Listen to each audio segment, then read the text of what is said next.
하나님이 하실 일을 기대하자. 나를 통해 하나님이 하실 일을 기대하자. 들꽃교회를 통해서 하나님이 하실 일을 기대하자.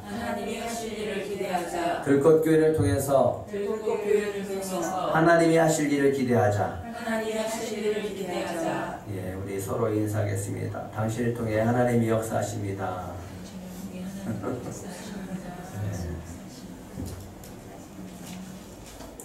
네, 오늘은 말씀이 현실과 충돌할 때라고 하는 제목으로 같이 나누려고 합니다. 어떤 회사에 신입사원 채용 공고가 났는데 시험을 새벽 4시에 본다라고 공고가 났어요. 너무 이른 시간이잖아요. 그래서 새벽 4시니까. 그래서 많은 사람이 새벽 시간에 그래서 시험장에 도착을 하게 되어졌습니다. 근데 새벽 4시가 됐는데도 시험장에 문을 열어주질 않는 거예요. 도대체 어떻게 된 영문인지 문을 열어주지 않고 무려 예정된 시간보다 많은 늦은 시간에 되어서 그러니까 오전 9시가 되어져서 이제 시험장 문을 열게 되어졌어요. 그래서 사람들이 시험장을 들어갈 수 있었습니다. 근데 어떤 사람들이 이렇게 생각하는 거예요. 뭐 일단 회사가 다 있어. 그래서 굉장히 불평하고 불만을 갖고 돌아가는 사람도 있었습니다. 시험이 끝나고 이제 면접이 시작되어졌어요. 근데 면접관들이 질문하는 게 너무 유치하고 또 초등학생 수준의 질문을 하는 거였습니다. 그래서 면접을 다 마치고 돌아갔습니다. 그리고 합격자들에게 통지를 보내게 되어집니다. 합격자들에게 통지를 보냈는데 이런 내용이었습니다. 우리 회사에 채용되신 것을 축하드립니다. 당신은 시간을 잘 지켰습니다. 그래서 합격했습니다. 당신은 인내심이 있었습니다. 그래서 합격했습니다. 당신은 평범하고 짜증나는 질문에도 성실하게 답변함으로 성격이 원만하다는 것을 확인할 수 있었습니다. 당신은 우리 회사가 원하는 인재이므로 귀하를 채용하기로 했습니다. 라고 하는 내용이 적혀 있었다고 합니다. 이 회사는 인재를 뽑는데 절망하지 않고 끝까지 인내하면서 도전하는 그런 인재를 필요로 했었던 겁니다. 절망하지 않고 도전하지 않는 사람이 아니라 절망하지 않으려고 도전하지 않는 사람, 실망하지 않으려고 도전하지 않는 사람이 많습니다. 실패하지 않으려고 도전하지 않는 사람도 있습니다. 그런 사람이 아니라 절망하지 않고 인내하면서 끝까지 도전하는 사람이 되시기를 축복합니다. 그렇게 하기가 쉽지가 않죠. 왜냐하면 우리는 절망을 수시로 하기 때문에 그렇습니다. 그런데 이 절망이 세상에서 오는 게 아니라 하나님으로부터 올 때는 참 힘들어요. 아브라함이 하란에 있을 때 하나님께서 그를 부르십니다. 너는 너의 고향과 친척과 아버지의 집을 떠나서 내가 내게 보여줄 땅으로 가라. 내가 너로 큰 민족을 이루고 내게 복을 주어 내 이름을 창대하게 할 것이다. 이 하나님의 약속의 말씀이 있었어요.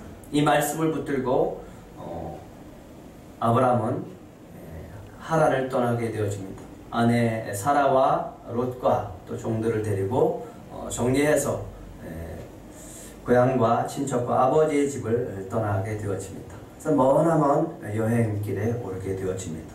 그리고 드디어 가나안 땅에 도착을 하게 되어집니다.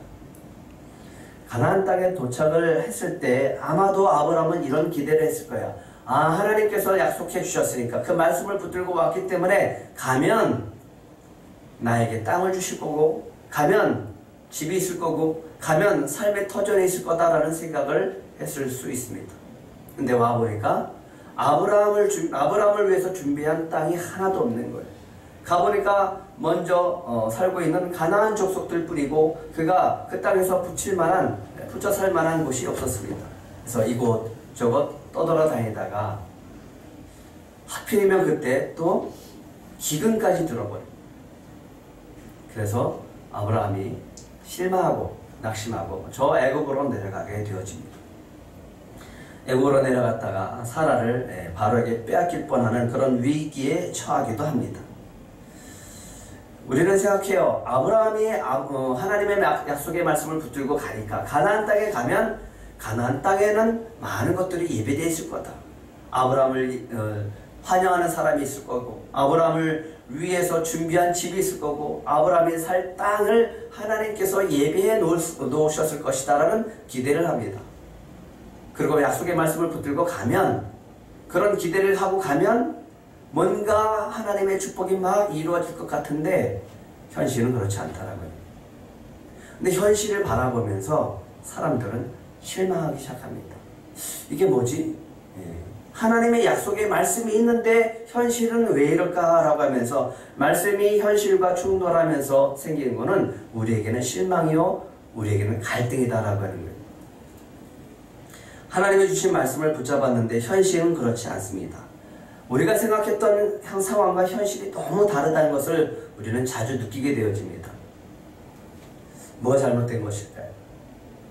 믿음이 없어서 그런 걸까요? 아니면 하나님이 거짓말했을까요?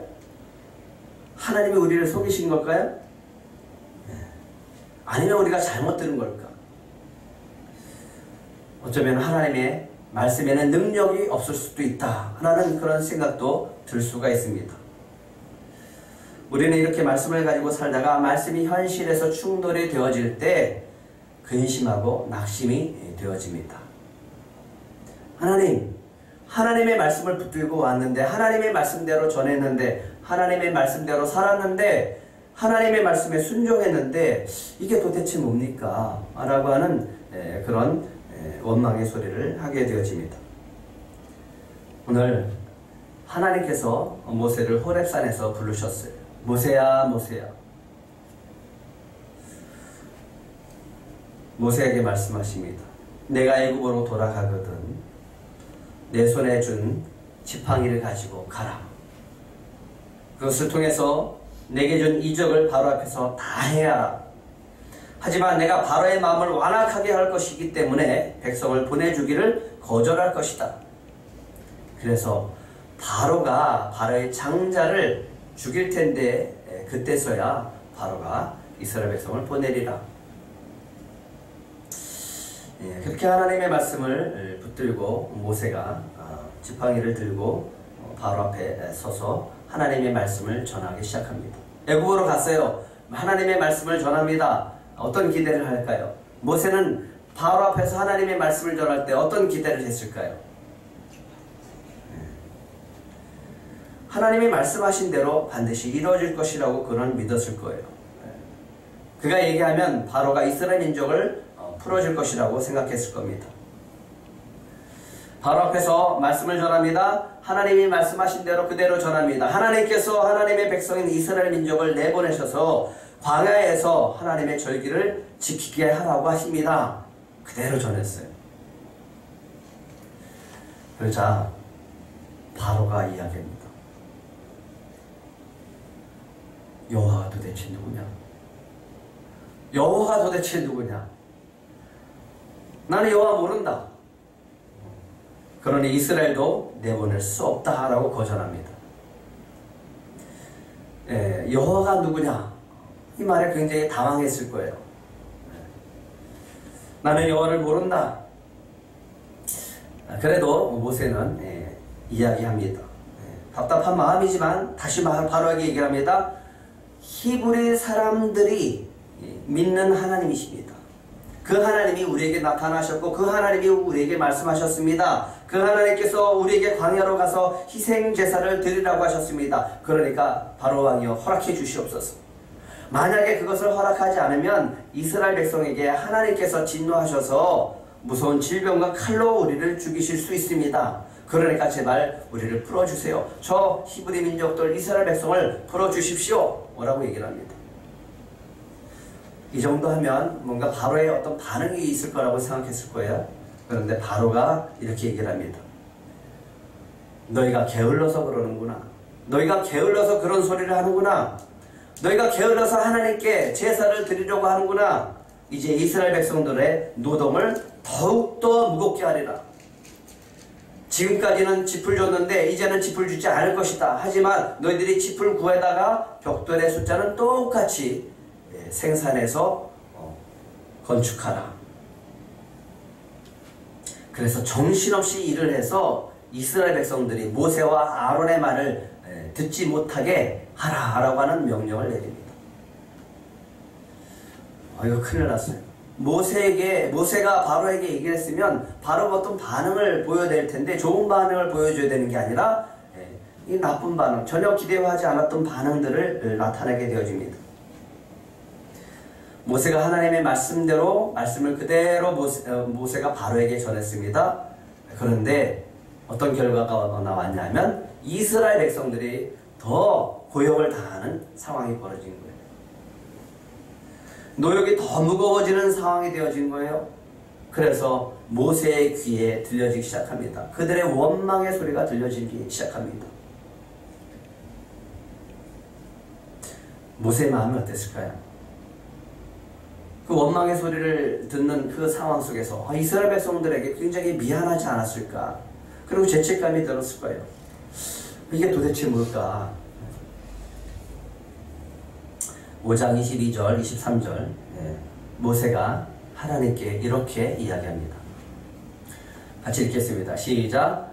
모세가 여호와께 돌아와서 아뢰되 주여 어찌하여 이 백성이 학대를 당하게 하셨나이까? 어찌하여 나를 보내셨나이까? 내가 바로에게 들어가서 주의 이름으로 말하는 후로부터 그가 이 백성을 더 학대하며 주께서도 주의 백성을 구원하지 아니하시나이다. 하나님 도대체 이게 뭡니까? 바로 앞에서 하나님의 말씀을 전했더니 오히려 백성들이 더 학대를 당하지 않습니까? 그러니까 제가 뭐라고 했습니까? 보낼 만한 사람 보내라고 하지 않았습니까? 그렇게 원망하는 거죠. 재미있게 얘기하죠. 주의 이름으로 말하는 후로부터, 여호와의 이름으로 말하는 후로부터는 오히려 더 악한 상황이 되지 않았습니까? 하나님 도대체 주의 백성을 구원하지 않으시려고 하는 겁니까?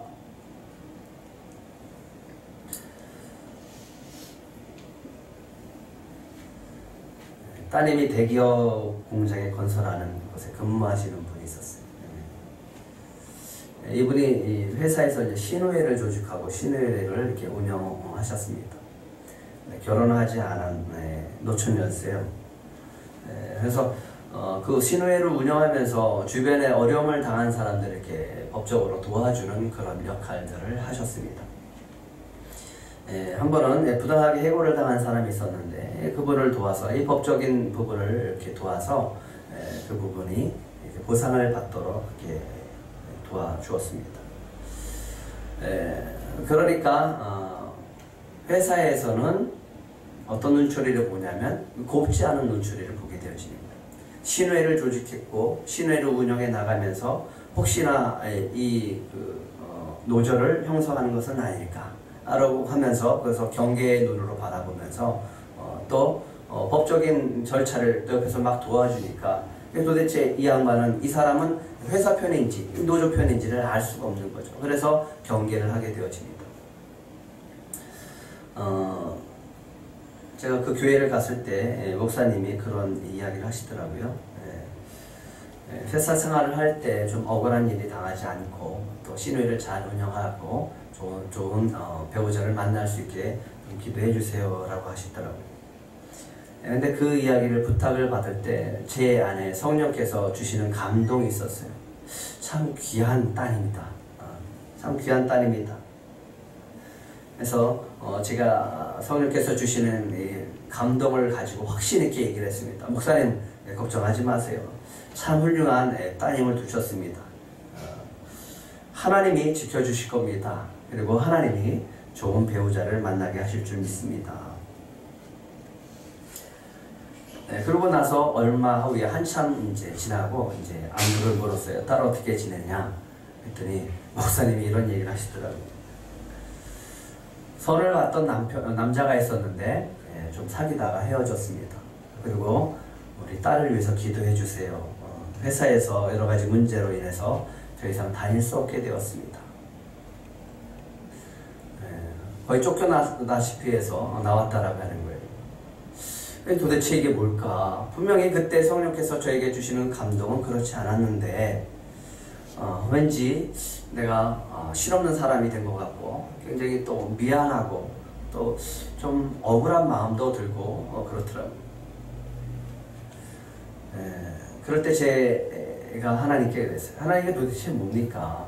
제가 이게 잘못 들은 겁니까? 제 마음에 주시는 이 감동은 무엇입니까? 그런 의문을 가지고 그때 고민했던 적이 있었습니다. 하나님의 말씀이 우리 현실과 충돌할 때가 있습니다. 그럴 때 우리는 이런 믿음이 필요합니다. 한번 따라해 보실래요? 그래도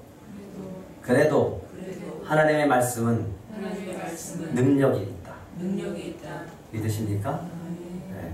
우리가 생각하기에는 하나님의 말씀이 현실에 충돌할 때 능력이 없는 것처럼 보이지만 그래도 하나님의 말씀은 능력이 있는 줄 믿으시기 바랍니다.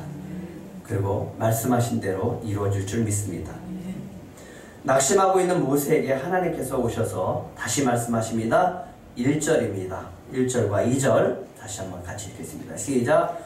여호와께서 모세에게 이르시되 이제 내가 바로에게 하는 일을 내가 보리라. 강한 손으로 말미암아 바로가 그들을 보내리라. 강한 손으로 말미암아 바로가 그들을 그의 땅에서 쫓아내리라.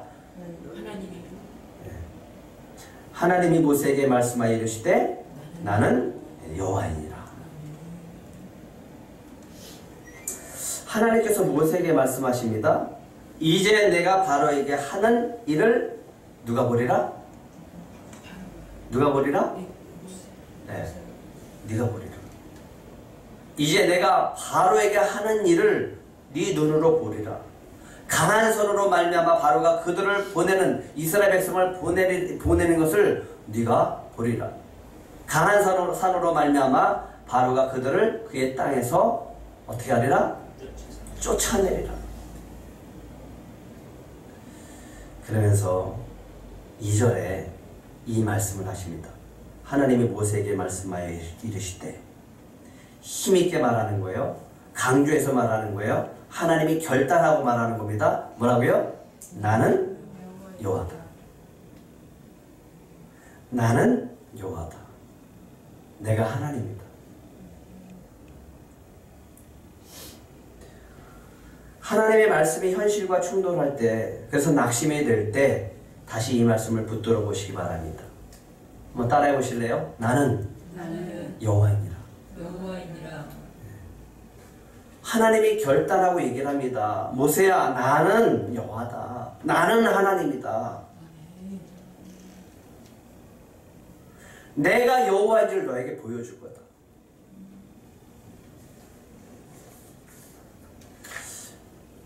목사님의 딸이 작년에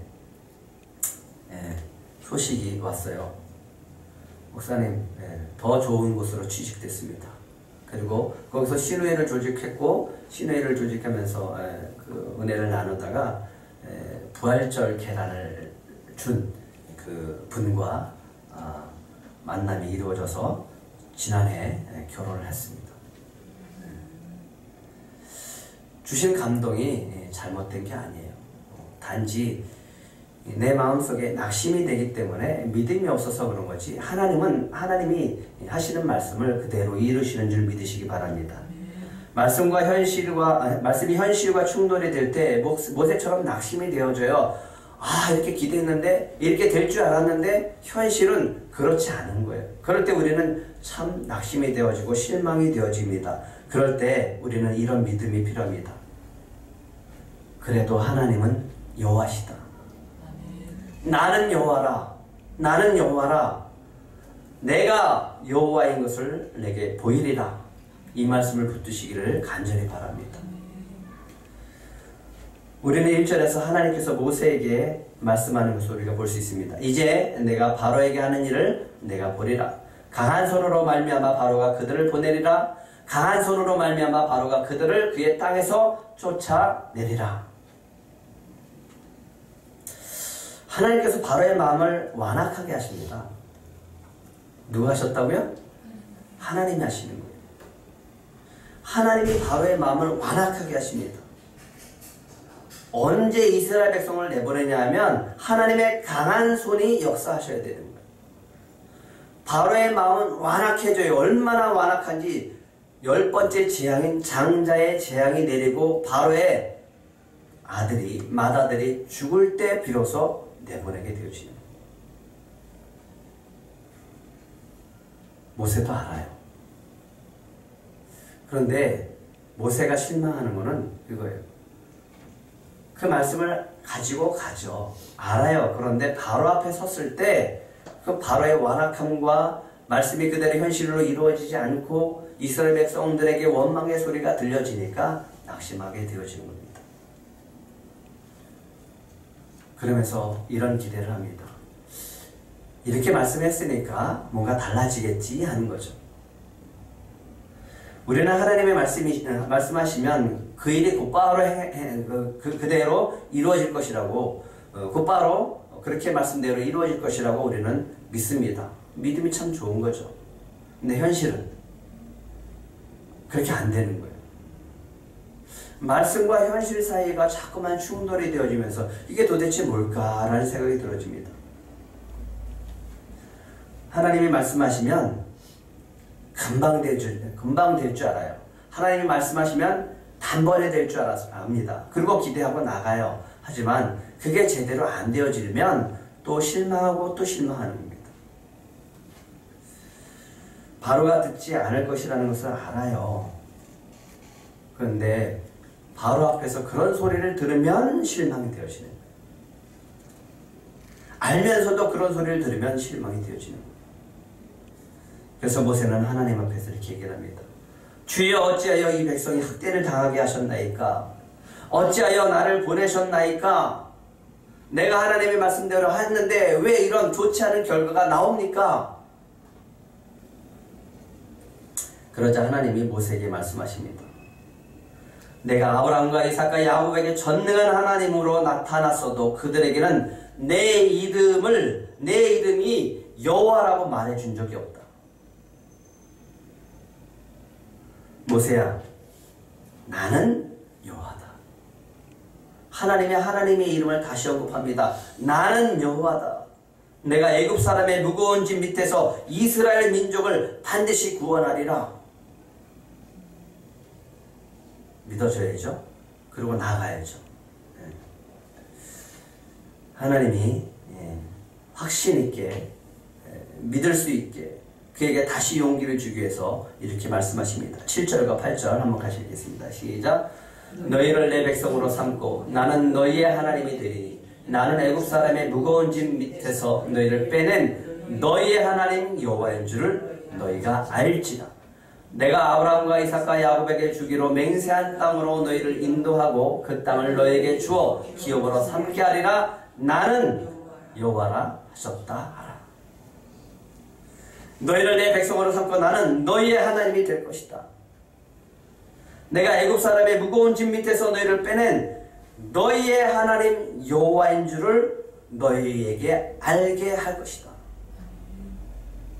내가 아브라함과 이삭과 야곱에게 주기로 맹세한 땅으로 너희를 인도해서 너희에게 그 기업을 삼게 할 것이다. 그리고 하나님께서 다시 모세에게 말씀하십니다. 나는 누구라고요? 여호와니라. 나는 여호와다. 나는 하나님이다.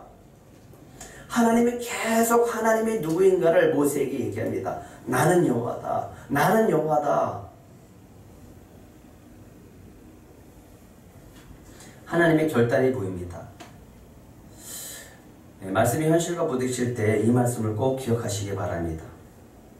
다시 한번 읽어볼까요? 나는 여호와라. 나는 여호와라. 하나님께서 반드시 하나님 되심을 보여주실 줄 믿습니다. 하나님 이제 하나님이 말씀하신 대로 모세의 하나님이 되십니다. 그리고 하나님은 이제 구원하신 이스라엘의 하나님이 되십니다. 애굽의 하나님이 아니고 바로의 하나님이 아니고요. 모세와 아론의 하나님입니다. 애굽의 하나님이 아니고 이스라엘의 하나님이 되시겠다라고 오늘 선포하고 계십니다. 그것이 하나님의 뜻이었어요. 그것이 하나님의 계획이었어요. 이스라엘 백성 아브라함에게 약속한 대로 그들을 애굽 땅에서 구원내시고 그들을 하나님의 백성, 내 백성이 되게 하는 것, 그들의 하나님이 되겠다라고 하는 것이 하나님의 뜻이고 하나님의 계획이었다라고 하는 거예요.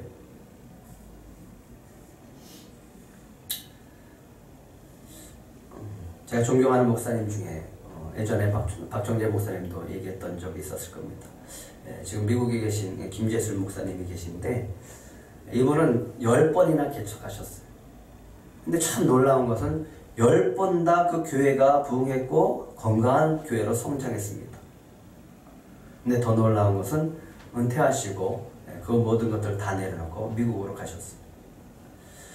근데 미국에 가서 은퇴해서 잘 살고 계시다가 어느 날 하나님이 감동을 또 주시는 거예요. 마음을 주시는 거예요. 개척하라.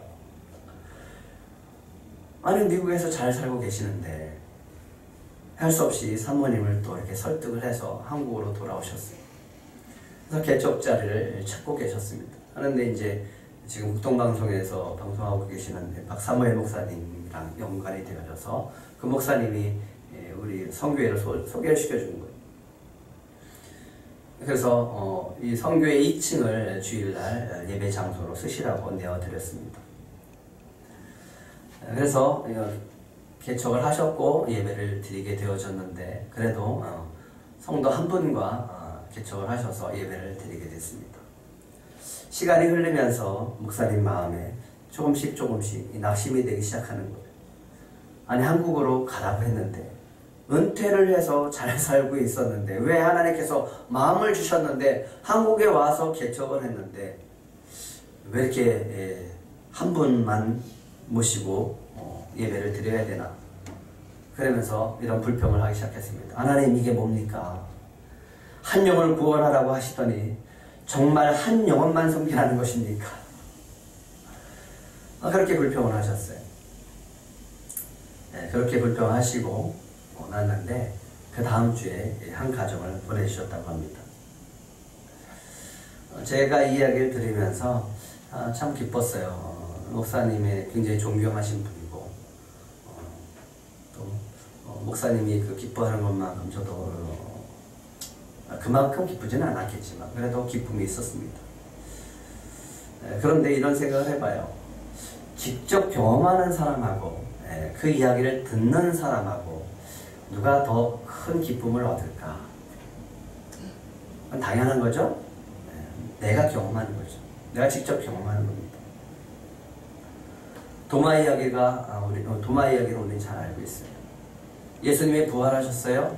그리고 제자들을 찾아가셨습니다. 부활하신 예수님이 제자들 앞에 나타났지만 그 자리에 도마는 없었어요. 도마가 다시 왔을 때 사도들이 얘기합니다. 제자들이 얘기합니다. 도마야, 예수님이 살아나셨어. 부활하셨어. 그리고 우리를 만나주셨어. 웃기는 소리 하지 마. 내가 그의 손에 못자국을 보며 내 손가락을 그 못자국에 넣으며 내 손을 그 옆구리에 넣어보지 않고는 나는 절대로 믿을 수 없다.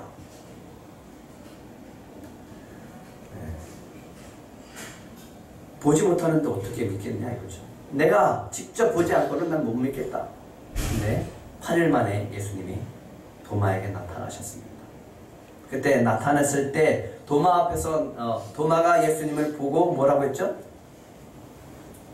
나의 주님이시여 나의 하나님이십니다. 누구의 하나님? 나의 주님이시여 나의 하나님이라고 하는 거예요. 베드로의 주님이시여 베드로의 하나님이라고 하는 게 아니라 나의 주님이시여 나의 하나님이라고 고백하는 거예요. 하나님은 우리에게 합니다. 너의 하나님이 되기를 원한다. 너의 하나님이 되기를 원한다. 이스라엘의 하나님이 되기를 원하시는 분이고 모세의 하나님이 되기를 원하시는 거고 바로의 하나님이 아니고 애굽의 하나님이 아니다라고 하는 거예요.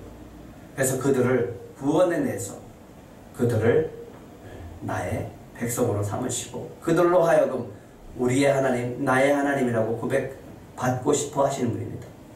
하나님의 말씀이 현실과 충돌할 때 우리는 이런 믿음의 고백을 해보시기 바랍니다. 하나님이 말씀하신 것을 통해서 나의 하나님 되심을 보여주실 줄 믿습니다. 하나님이 나에게 하신 말씀을 통해서 이루셔서 나의 하나님 되신 것을 보여주실 줄 믿습니다. 하나님 지금 애굽의 하나님이 아니라 모세의 하나님, 아론의 하나님, 이스라엘 하나님의 되심을 바로와 애굽 앞에서 나타내실 것이라고 모세에게 말씀하고 계십니다. 그래서 7절에 얘기를 했죠. 다시 한번 7절 읽어볼까요? 시작. 너희를 내 백성으로 삼고 나는 너희의 하나님이 되리니 나는 애굽 사람의 무거운 짐 밑에서 너희를 빼낸 너희의 하나님 여호와인 줄 너희가 알지니라. 그렇게 보여줄 것이고 그렇게 믿게 할 것이다 라고 하는 겁니다. 모세가 다시 한번 하나님의 말씀을 믿고 나아가서 바로에게 전합니다. 어땠을까요? 9절 한번 읽겠습니다. 9절 시작. 모세가 이와 같이 이스라엘 자손에게 전하나 그들의 마음이 상함과 가혹한 노역으로 말미암아 모세의 말을 듣지 아니하였더라. 이스라엘 백성들에게 가서 얘기합니다. 하나님의 계획을 이야기합니다. 그랬더니 이스라엘 백성들이 어떻게 반응해요? 네? 모세의 말을 듣지 아니하였더라.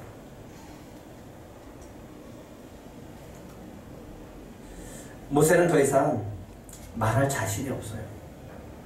아니 분명히 하나님 말씀 다시 해줬잖아요. 이 말씀 붙들고 또 가서 얘기했잖아요. 이스라엘 백성들한테 얘기를 했잖아요.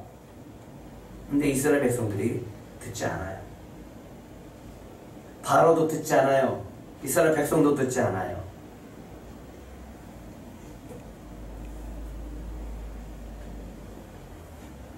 그리고 하나님이 또 얘기합니다. 바로에 가서 또 말하라. 바로에 가서 또 말씀하래요. 말씀을 전해요. 모세가 말합니다. 하나님, 이스라엘 자손도 내 말 안 들어요. 이스라엘 자손도 지금 내 말 안 듣는다고요, 하나님. 그런데 내가 바로한테 간다고 해서 바로가 말을 듣겠습니까? 내가 하나님께 말씀드렸잖아요. 나는 입이 둔한 자라고, 나는 입이 뻣뻣한 자라고 말씀드리지 않았습니까? 하나님 아무리 하나님의 말씀을 나를 통해서 전해도 저들은 듣지 않습니다. 바로가 듣지 않아요. 이스라엘 백성이 듣지 않습니다. 계속 충돌해요. 하나님의 말씀을 가지고 세상에 나가지만 계속 충돌할 수밖에 없어요. 근데 그때 하나님이 모세를 불러서 참 놀라운 말씀하십니다. 자꾸만 실망하고 낙심하니까 이 말씀하십니다. 7장으로 가시면 7장 1절 2절입니다. 같이 읽겠습니다. 시작. 여호와께서 모세에게 이르시되 볼지어다 내가 너를 바로에게 신같이 되게 하였은즉 내 형 아론은 내 대언자가 되리니 내가 내게 명령한 바를 너는 내 형 아론에게 말하고 그는 바로에게 말하여 그에게 이스라엘 자손을 그 땅에서 내보내게 할지니라. 하나님이 말씀하십니다. 바로 앞에서 모세를 어떻게 하신다고요? 신같이 되게 하신다. 주님이 우리의 하나님 되심을 반드시 보여주실 줄 믿습니다. 그리고 내가 입이 둔한 자라고 하니까 하나님이 뭐라고 합니까? 아론 보내주셨지 않냐. 아론을 통해서 모세의 입을 대신하게 하십니다. 주님이 우리에게 말씀하신 대로 반드시 성취하실 줄 믿습니다. 하나님께서 바로에게 애국과 온 세상 앞에 하나님이 그들의 하나님이심을 보여주시는데 10가지 재앙을 보여주세요. 그리고 점점 이스라엘의 하나님이신 것을 나타냅니다. 그리고 결정적으로 하나님이 그들의 하나님이 되신 것을 온 세상에 보여준 사건이 있습니다. 그게 뭐죠? 홍해 사건이죠. 홍해를 가르칩니다. 홍해를 가르치고 이스라엘 백성들을 마란 땅으로 건너가게 하십니다. 그들을 애굽에서 진짜 출애굽시켰어요. 그들을 구원하셨어요. 바로에서 애굽에서 구원해내셨어요. 그때 이스라엘 백성들이 하나님 앞에 찬양하는 것이 15장에 나옵니다. 거기에 뭐라고 찬양하는지 15장 2절과 3절 한번 같이 읽겠습니다. 시작. 여호와는 나의 힘이요 노래이시며 나의 구원이시로다. 그는 나의 하나님이시니 내가 그를 찬송할 것이요 내 아버지의 하나님이시니 내가 그를 높이리로다. 나의 하나님이라고 고백해요. 3절도 시작. 여호와는 용사시니 여호와는 그의 이름이시로다. 하나님의 이름을 높입니다.